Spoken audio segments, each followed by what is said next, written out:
Would you like to learn a new recipe that is healthy and tasty at the same time? Well, then just give me 5 simple minutes and I can teach you how to make it with stuff that you have in your everyday kitchen. I have made this recipe over 100 times for myself, my friends, and family, who said they also really enjoyed it as well. By the end of this, you should be able to go downstairs and make this low-calorie meal with no problem. Alright, so for this recipe, you only need a few materials.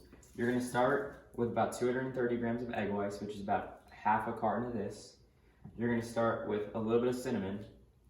You're going to need some vanilla extract, about 3 pieces of bread. You can do 4 if you would like, but I would recommend 3. And then 3 packs of stevia, and that's it. Okay, so to start off, what you're going to need to do is you're going to have to get your egg whites, and you're just going to pour it into a food scale until it hits 230 grams. So you're just going to let it go like this until about there. So that's about 230 grams of egg whites right there. What you're going to need to do next is you're going to get 3 packs of stevia and just pour it in like this. 1, 2, and 3. There you go. After that, you're going to get a little bit of cinnamon and do about 3 pats of the bag. So 1, 2, 3. And you can do a little bit more if you want, like that. And then lastly, you are going to need a little bit of vanilla extract. This is more up to you of how much you want to do. I usually do about 2 squirts like this. 1, 2, and that's about it. All right, so for the next step, all you have to do is just kind of whisk it together and make sure all the ingredients are coming together well. What you don't want to do is you don't want to let the cinnamon just kind of sit at the bottom. So just make sure to keep whisking it until you know that the cinnamon has kind of dissolved in with the other ingredients. You're good. Okay, so now we get to the fun part. Once you're finally done mixing your ingredients and you have kind of a bubbly sensation at the top, which implies that all your ingredients have finally been mixed, you can move on to the next step. So what you're going to want to do is you want to get your pan and you're going to preheat it to about medium-ish heat right here. And so get that and let it sit there for about a minute before you get your pan, which you're going to spray. So. Yeah. Okay, so after letting it heat up for about a minute, all you want to do is you want to do a few sprays of pan like that to basically make your French toast not stick. So make sure you add pan, because if not, when you try to flip your French toast, they're going to be stuck to the bottom of that. Alright, so next, you're going to need about 3 to 4 pieces of bread, like I said earlier. I'm going to do 4 today just because the spread's a little bit smaller, and that should be enough for the recipe. So what you're going to do is you're just going to get 1 slice of bread and kind of dip it in there for about 10 seconds. And then after that, get the sides a little bit and then re-dip it back in there like this. And just make sure you soak up the entire thing right here. Like this.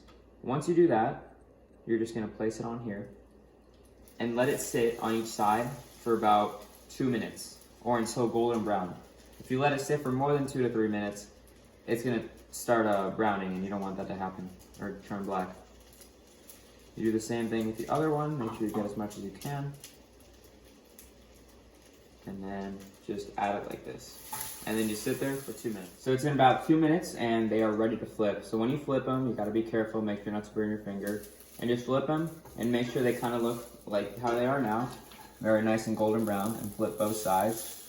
And just kind of let them sit there for about another 2 minutes before you're finally done. Okay, so after about another 2 minutes, you're gonna look at them, flip them over, and see, oh, and they're done. So what you're gonna do is just grab them, serve them up on a plate like this, until you get both.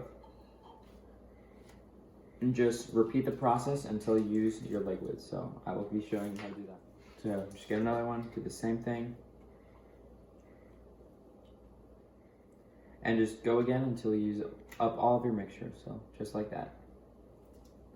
Make sure to be careful so you don't spill any as you're going back and forth. That's why I have them very close together. What you can do as well to save some calories and use less bread is just get a spoon and just kind of pour some of the mixture on top of the bread to kind of let it absorb more as it cooks, which is what I love to do. And it still tastes amazing. It honestly makes it even better in my opinion. And just keep going like that. And then when you flip it, you can do some on the other side as well. Okay, so after you finish, your final product should look something like this. 4 pieces of French toast. This is about 350 calories and has about 36 grams of protein. So if you are trying to be a guy who's trying to lift weights, this is a really, really good bodybuilding recipe for yourself and for anyone in general who just wants to eat a nice, tasty, healthy recipe. So what I recommend is adding a little bit of maple syrup. I use personally sugar-free, but I don't have any. It's the same thing, it just has no sugar in it, thankfully, so it's very low calorie. And just pour a little bit of it on there, not too much. Like that. And then enjoy your recipe with your friends and family. Alright, so I hope after this 5-minute video, I hope you understand how to come downstairs and just make this nice healthy French toast recipe a little bit different than the other ones, and thank you for watching.